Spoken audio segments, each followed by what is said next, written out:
Hey guys, Metal Breakdown here, so welcome to another Bullet for My Valentine content related video. Sorry for all the people here that don't like them, it's the last one, okay?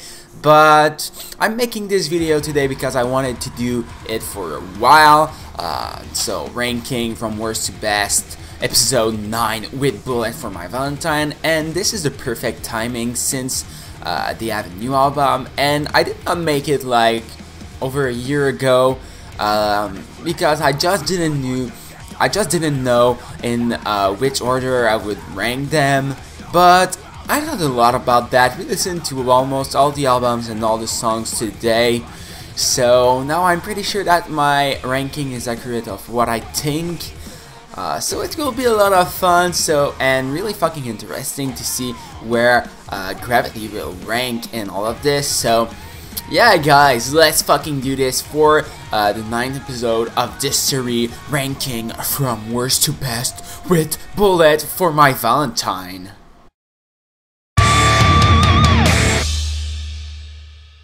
So, the album that is at the bottom of my list, it's Temper Temper in the 6th spot. And it's sad because it was my first album by Bullet for My Valentine that I was there for the release, because I discovered them a bit after the release of Fever. So yeah, Temper Temper was my first release as a fan. I was really hyped for it, even though the singles were not really that great. I think it was Temper Temper and Riot. Then I liked a few songs after the album released, but I really got tired of this album so fast. I listened to it like a lot when it was released, of course, but after that, from the album release to now, maybe 2 times at best, because this album is just really fucking boring and kind of unoriginal, not heavy, and I would say it's kind of similar to Fever, even though I love Fever, but with all the fun things in Fever, all the heavy things in Fever, just like bad things from Fever, but throughout the entire album, and that's why it's really low for me. It's not that bad. Some songs are okay. I personally love Prisoner of War a lot. Two-Thirds is also not bad, and the best songs really are the bonus track. But overall, not an album that I love to revisit just because it's kind of boring and I know they can do so much better. So that's pretty much it for Temper Temper. Now in the 5th spot, I'm putting the brand new album by the band Gravity. It's not that it's bad, it's really low in the list, but mainly because I'm a metal fan and this is not a strictly metal album, so I had more difficulties to truly like it. It's still like 8 out of 10, and Temper Temper more 5 or 6 on 10, so it's way better than Temper Temper. I'm so glad they tried something new with this one. They need to do that, and it's just an experimentation, so for all the haters, I know that they will do another metal album in the near future, so don't worry. They'll go back heavy, so that's why I'm able to enjoy it and to really like this one, but still not on the level of the album that I still didn't talk about, but there's some cool stuff. I love Leap of Faith, Letting You Go, Not Dead Yet, Under Again, Piece of Me, Gravity. Like, almost all the songs are great, just not as wow as the album that I did not talk about yet. And it's mainly the metal element that is not entirely there here that makes me put this one a bit low in the list, but still a strong album. Now in the 4th spot, and this is almost breaking my heart to say that, I'm putting Fever. The reason why I'm saying it's breaking my heart is because for a really fucking long time I would have put this one really on top of my list, because it's the album that I discovered Bullet with. I love it so much, so many good songs, and yeah, just because it's the first one, it always had a special place in my heart. But I had to get my shit together and truly judge the album how they should be judged, and not just because it was my first album, but it almost made the third spot, but you'll see which one is in the third position. It was just a bit better, and I'll explain why when I'll talk about this one. But Fever is still such a strong album. The Last Fight is insane. The first track on the album, what's the name again? Your Betrayal. Probably one of the best outro.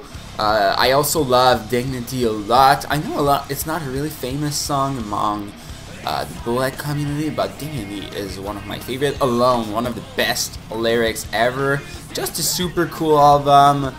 But that's when they start to slow down a bit. It was kind of the first step towards temper, but still remaining really good, really heavy in some moments, and not boring at all. But you see where they were headed, and I think that they were not really happy as band anymore at this point, and that's why 2 band members left over the year, but that's another story. So yeah, Fever, incredible album, but still in the 4th spot. For this one, I would give it maybe 8.5 out of 10. Now, in this 3rd spot, and this is where I was hesitating. At first, I wanted to put it in 4th spot, but no, it's way too good. It has to be in the top 3, and this album is Venom. Oh, it's dirty, sorry, you can't see my finger. And that was the deluxe edition. I don't think you can see that right here, but it's in 3D. Super cool, love it. And that's when Bullet understand that they need to get heavy again after Temper that was not very good, well, not very good reception among the community. So they said, we'll go back to our roots and make a fucking strong album again. It worked so well.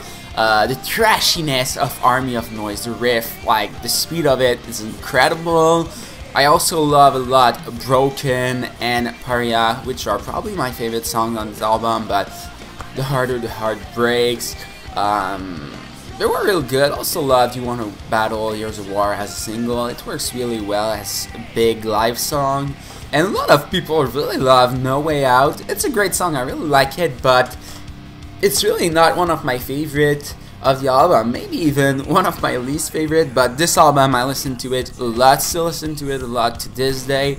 So really cool album that made Bullet take back their popularity again. So I don't understand why they went like in a different direction for Gravity, since that album worked so well for them. They could have made another heavy album before making Gravity, in my opinion. I don't know, but it's cool that they took the risk, like I said. So yeah, really cool album. Well-deserved place for Venom in the 3rd position.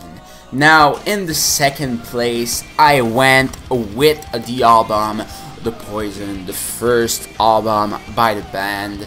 And truly one of the best debut album ever for any metalcore band. Like, it's better than the first Kill Switch album, better than the first Avenged Sevenfold, better than the first Tritium, better than first Parkway Drive. Like, what a fucking great first album. And maybe because I know there were a band way before they released that. They released that in 2005 or 6, and they were a band since like 98, I think. So they worked on that a lot, and it's such a great album, probably containing their most famous song, Tears Don't Fall, Forwards to Choke Upon. I also like so much Her Voice Resides, Room 409, Cries in Vain, The End, and I could go on forever because of how good this album is. Really love this one. Hit the Floor, also one of my favorites. So yeah, such a strong debut album, and it fits perfectly in the 2nd spot. But now the one that is in the 1st position, Scream, Aim, Fire. What an album! They had like the perfect debut album, which is The Poison, and they stepped up their game even more, delivering Scream, Aim, Fire. I did not know I would put this album in the first spot, but after listening to it today, it has to be there. It's as simple as that. It's like the greatest album they ever done, and yeah, I'm pretty sure it will remain their best album like ever, even in 10 years, even if they do another super heavy album. That's just how good Scream Aim Fire is. And it contains my favorite song ever by them, which is Waking the Demon. Sorry guys. They still played it every show. I think they use it a lot of time as the encore. Such a good song. Also a real cool kind of mainstream song. Hearts Burst Into Fire, which was also really good for a radio like Tears Don't Fall was. The title track, Scream Aim Fire. Wow! Disappear is so good. End of Days, also one of my favorite, and then the other slower one, Forever and Always. I hear that one a lot before shows. I'm surprised because it's not that popular, but each time I'm going to see a concert, bands are playing that before their sets, so really fucking cool. The bonus tracks are also so good. Road to Nowhere, One Good Reason Why, Ashes of the Innocent. Yeah, this album is truly perfection. Take it out on me. I could name every fucking song from this album, and it's better from the previous one. So yeah, now you have it, my ranking for all the Bullet for My Valentine album. Tell me what you think of Gravity. If you want to win it, I'm doing a giveaway right now in the video for my album review, so check it out if you want a free album.